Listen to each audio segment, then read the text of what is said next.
Hello, I'm Susan Green, Associate Curator of Special Collections, Archives, and Research at the Philbrook Museum of Art, and it is a true pleasure to bring this collector conversation to you today. So what we have an exhibition up at Philbrook right now called Tulsa Treasures, and it has been such a great experience to get to visit with collectors across our community, to learn about what they collect and learn about the passion behind their collecting. And one of the objects that we have in the exhibition, and I'll show you here, is this wall that we reconstructed. So there's a piece of sheetrock that's part of it's painted green. It has a hole punched in it. And around this piece of sheetrock are a grouping of autographed photographs, promo photos for musical acts that have come and played Cain's Ballroom. So this is from the Cain's Ballroom, and it was generously lent to us by the Rogers family, the current owners of Cain's. And they're a custodian of the history of Cain's. And so we were asking them questions about the wall, about the history of Cain's, the photographs, and here I'll show you a close-up picture of the wall and this hole. And the family said, listen, we can tell you some stories, but if you want the real story, you need to talk to Larry Shaeffer, who lives in town. He is the owner of Little Wing Productions. He is a live music promoter, and he is the former owner of Cain's. He owned Cain's for about 25 years, from the 70s into the 2000s. And he has so many stories.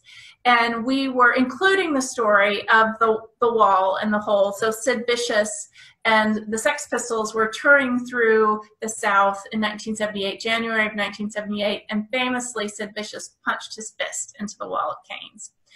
Musicians knew about this, and when they would come to Cain's, they would visit the wall, and they might sign or autograph the wall, this bit of history.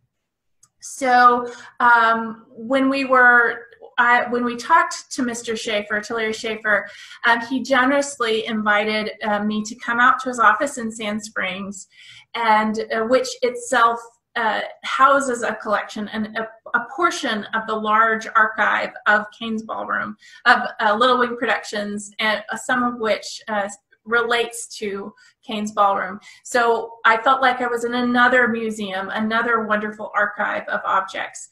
And so it's my absolute pleasure to get to bring this conversation to you. So my conversation with Larry Shaeffer, and I hope you enjoy it.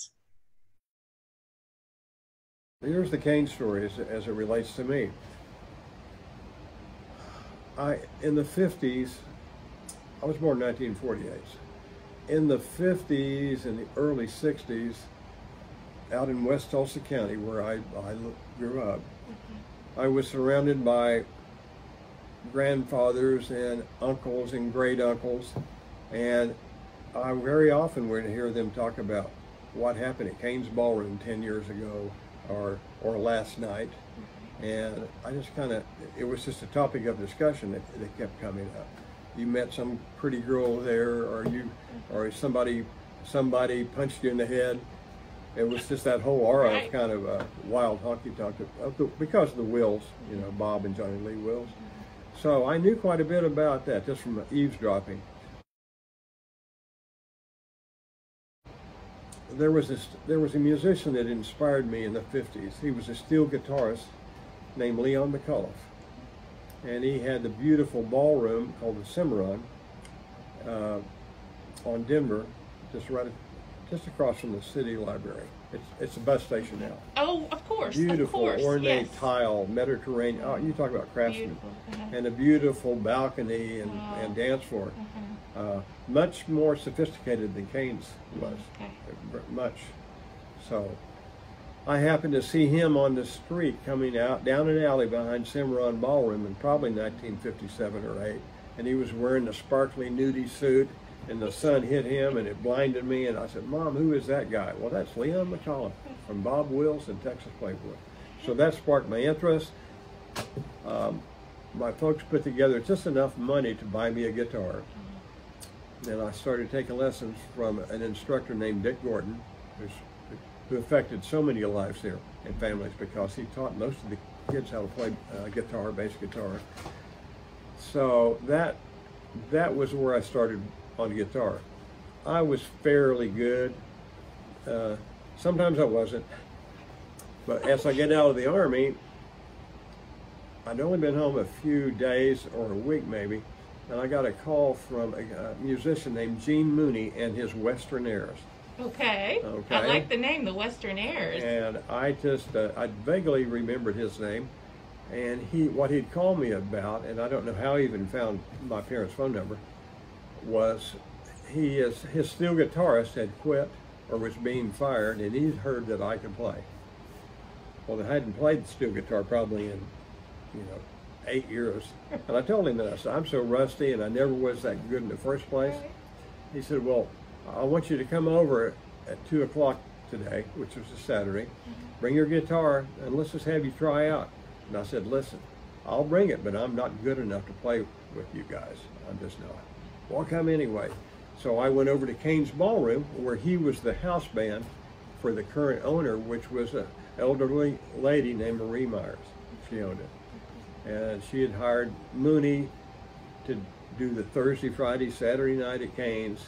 She was trying to relive that Bob Wills era, that whole romantic music, dance. Absolutely, yeah. Yes. She thought that she could bring that back. Of course she couldn't. And but nonetheless, I show up there. I'd never been in Cain's. I'm not sure I even knew it still stood. Really? So I go over there to 423 North Main and take my guitar in. And as soon as I walked into that ballroom, it affected me. I got a little bit of a chill, like you could smell it. It still smells the same, by the way. I could just tell something great had happened in there musically, and it had. By 1975, I was doing fairly well. Not great, but fairly well. As good as I could do with my limited financing. And I had booked a show with the biggest act of 1975-76, Peter Frampton. Oh, of course. His big album was Frampton Comes Alive, and it was huge. And the agent that I had booked the Black Oak, Arkansas show with, remember way back, he and I had formed a pretty good relationship of trust and friendship. And he said, I'm going to give you one that'll help you get set up. Yeah, so I got the date in 1976 out at the Fairgrounds Raceway Speedway then. And outdoors, we brought in a huge stage, which I ended up buying later. And almost simultaneously, I'd heard that the Cain's Ballroom was up for sale. From Mrs. Remeyer. From Mrs. Myers, Marie Myers. Okay, Marie Myers. So I figured, well, I don't have the money, but if I can just make some money on that show, I'll have some money to honor my... It was all, yeah, it's called Scrambling for the Bacon. And I had to do it. I still have to do it. So the Frampton show, it was Peter Frampton. It was a guy named Gary Wright.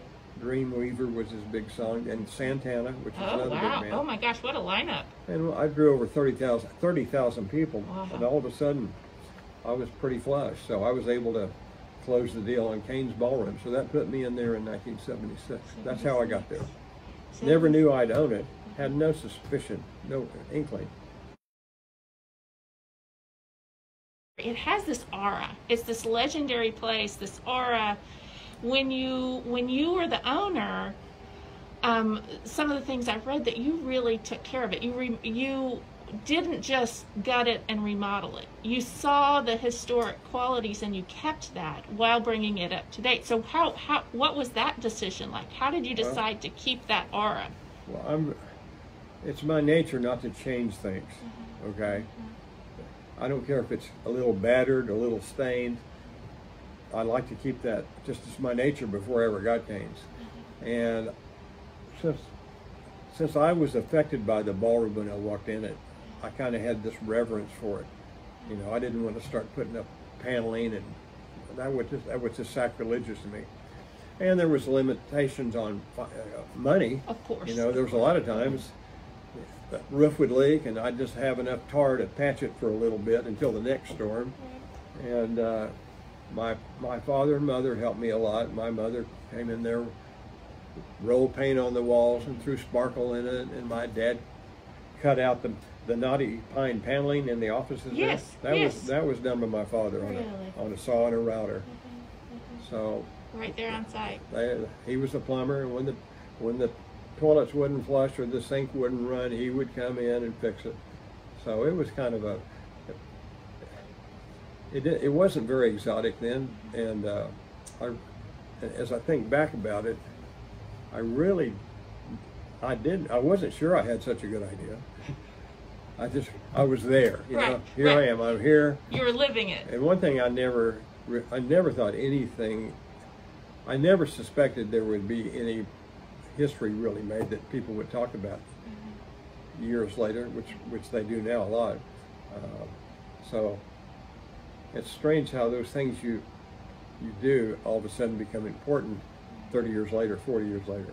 Or not do, not put up the paneling in the whole place, not drop the ceiling, not remove the photographs. Those angled photographs are so iconic and so much a part of Cain's. Yes, they are. And those portraits came in 1950. Okay. Because by 1950, the Tulsa was going south, away from Cain. Oh, sure, Where the center of Tulsa in the 1910, 1920 was pretty much Main and Archer, First Street. That was the hub. But it kept migrating south, and so that kind of put Cain's in the background. So O.W. Mayo, who was co-owner with Bob Will, who was a bright guy, he was trying to do what he could to try to keep the place freshened up and fresh paint, and that's when the square tables and the old red chairs came in. He bought a big truckload of those out of Amarillo, Texas. He brought the portraits in. I think it might have been Bob. I think it might have been McCormick who photographed them. Bob McCormick photographed them. I think it is, if my memory is correct. That's you might want to check me. Yeah. And of course, they were blown up and then hand sepia toned. Which is pretty much. Yeah, exactly. You spray them. So that's how those got there, and they're very ghostly. They are. Okay.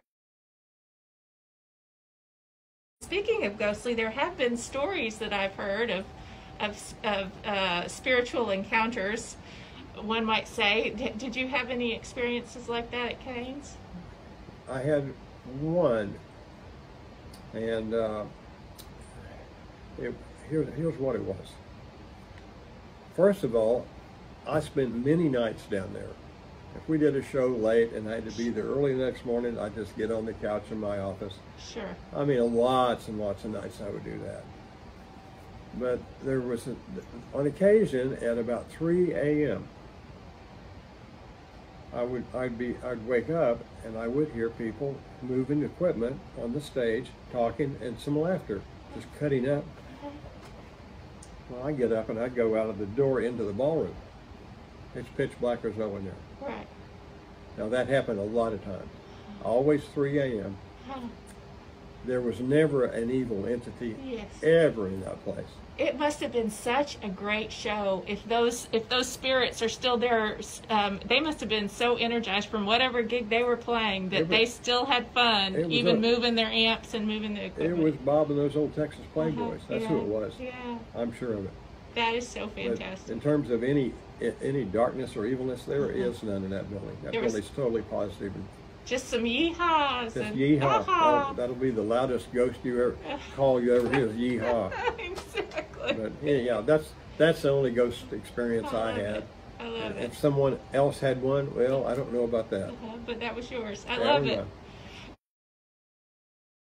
The Rogers family and the Cain's management have the photographs in the office space all lined up, and they moved a piece of sheetrock from back in the back when they were renovating. Instead of destroying that piece of sheetrock, they moved it and they put it in the office. Tell us about that piece of sheetrock, that green piece of sheetrock with the hole in it. Well, that was back in the dressing room exactly behind the stage,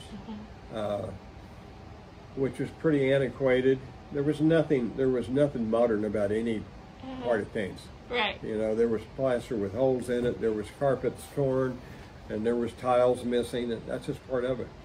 But the artists, the bands would use that little dressing room, and that black wall, that green wall panel was on one wall, and I didn't witness it happen, but I'm told by my stage manager that Sid Vicious punched a hole in it. Well, my first reaction to that was, now this is 2 days later, is right. I'm going to kick you. Right.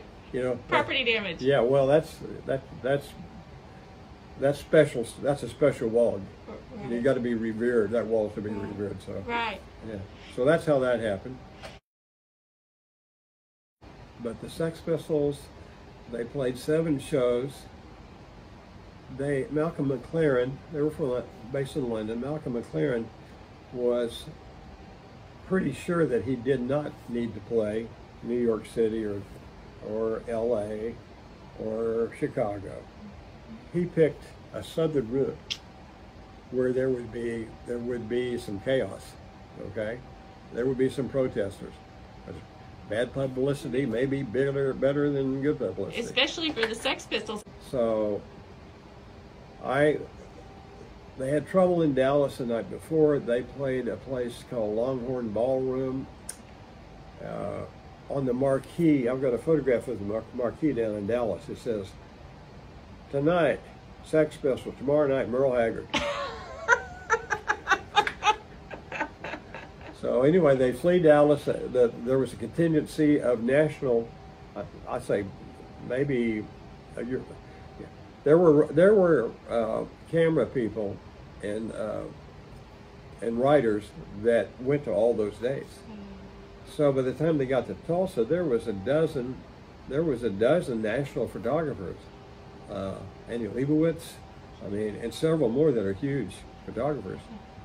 So as the photographers more and more invaded the space of Sid Vicious and Johnny Lydon, Johnny Rotten, there got to be some acrimony. Yeah. You know, like, get the thing out of my face. Right, exactly. So it ends up in Dallas the night before.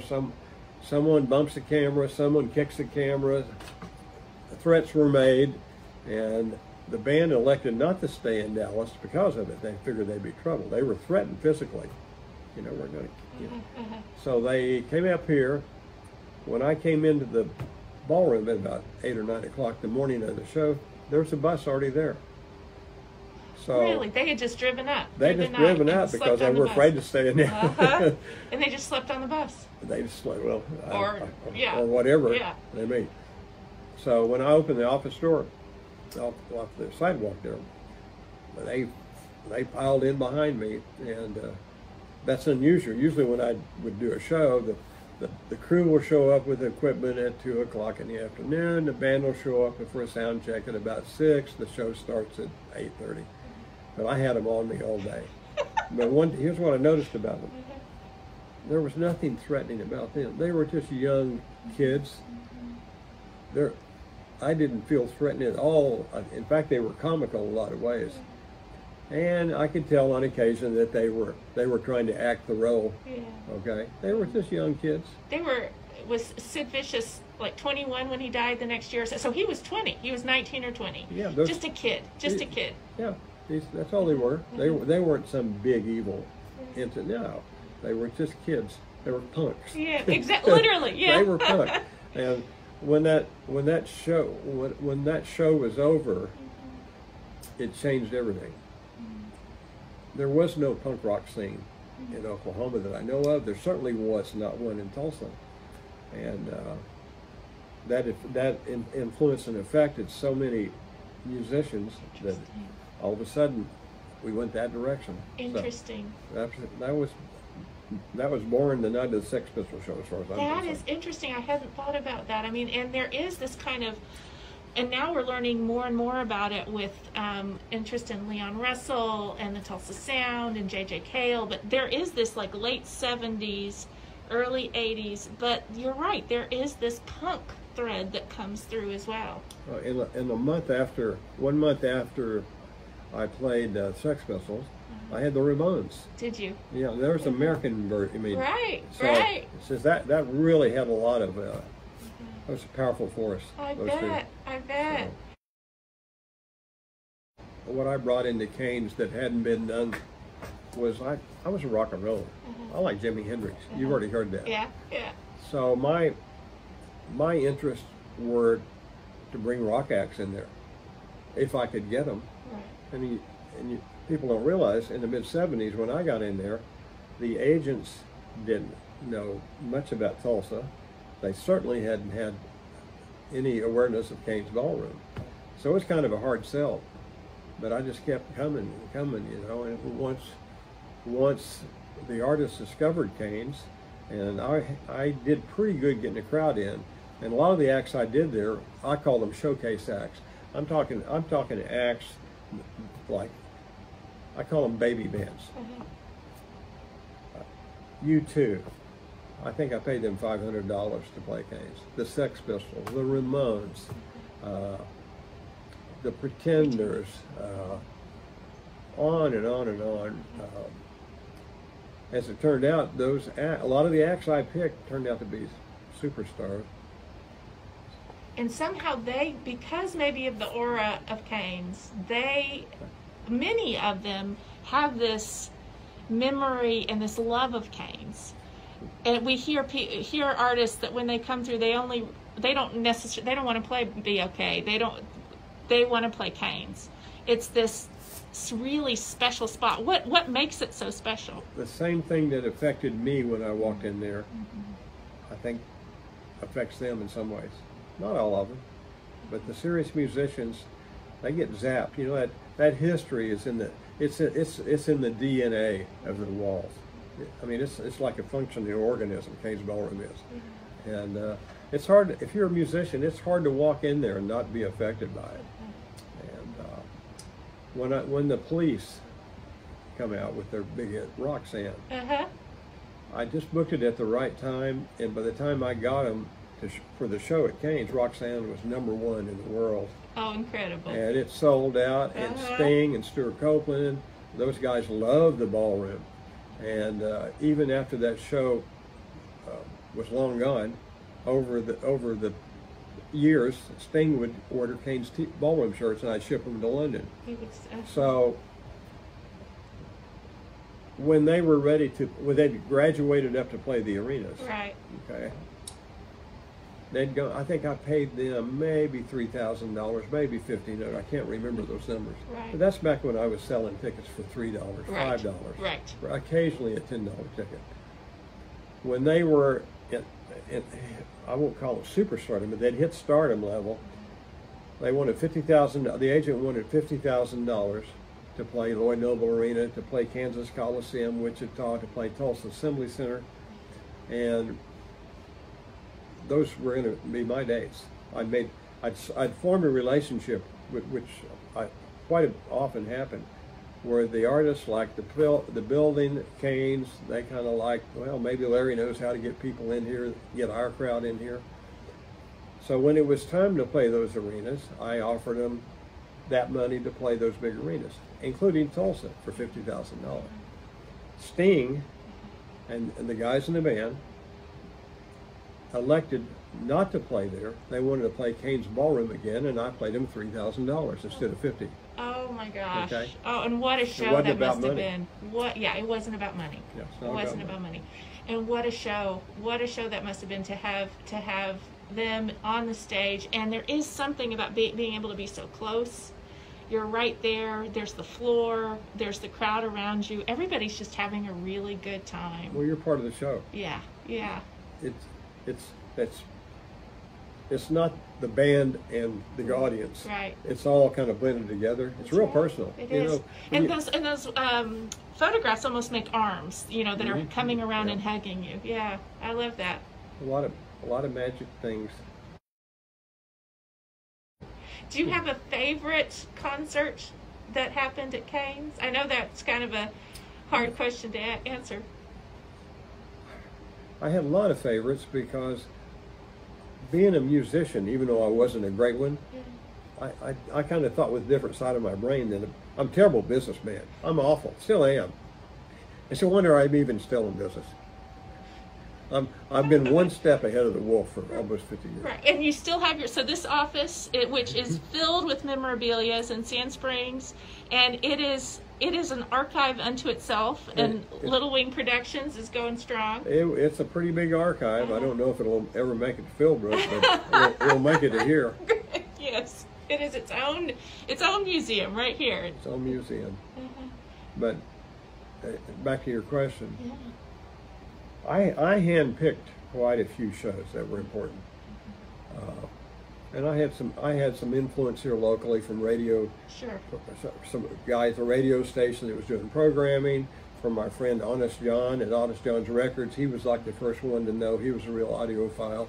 So I had some smart people on my shoulder reminding me, hey, you got to hear these guys called the Sex Pistols. You got to hear this guy named Robert Palmer. So I had to have help. I had to have help. Well, it's hard to know everything. You have to have those consultants, essentially, surround yourself with people smarter than you if you want to excel. Yes. So that's what I try to do. But I have a lot of favorites because I handpicked a lot of them. Ry Cooter on a Monday night was one of the great shows. Lightning Hopkins, Texas Blues, Muddy Waters. Yes. Leon Russell did great shows there, and he played Cain's in the 50s. Wow. So he had as a young man, yeah. Jerry Lee Lewis in 1976 at Cain's. Oh, that must have been incredible. The whole building was just I bet. pulsated. I bet. And he was playing that old beat-up piano, mine grand piano. It's chipped up and it had rusty strings, but he was playing it with his feet and his elbows, and that old greasy hair was flying in there. Wow. That was one of my very favorite shows. Wow. Yeah, Jerry Lee Lewis.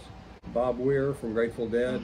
He did a great show there. Of course, he was an integral part of, obviously, he and Garcia were the founders of the band.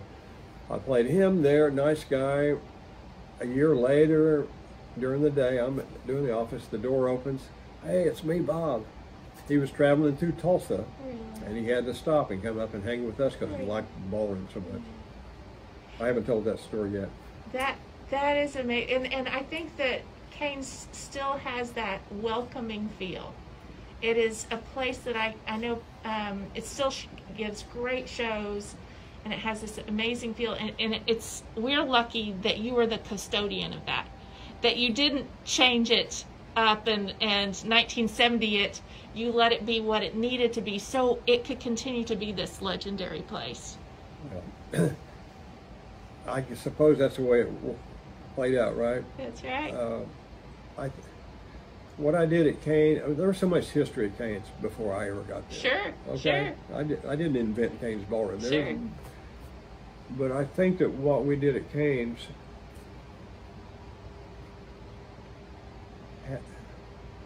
kind of influenced the music world into where it is now. I mean, what we did back then migrated to all kinds of ears and music fans and historians. That's true. So we had our influence. I think Anybody on my team. I think so. I think you definitely did. So thank you for being that custodian and introducing so many Tulsans to music from here to there, from the Sex Pistols to the Muddy Waters, or the or musicians that people would never have heard of. So we really appreciate it. Well,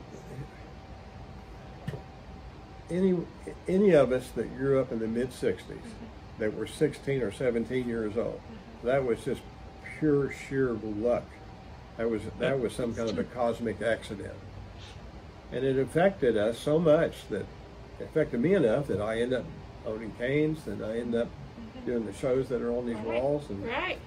And continuing to promote musical acts. So, I mean, it's still there. It's still there. Yes. Yeah. Yes, it is. Well, thank you. Thank you very much, Larry. Well, hey, thank you.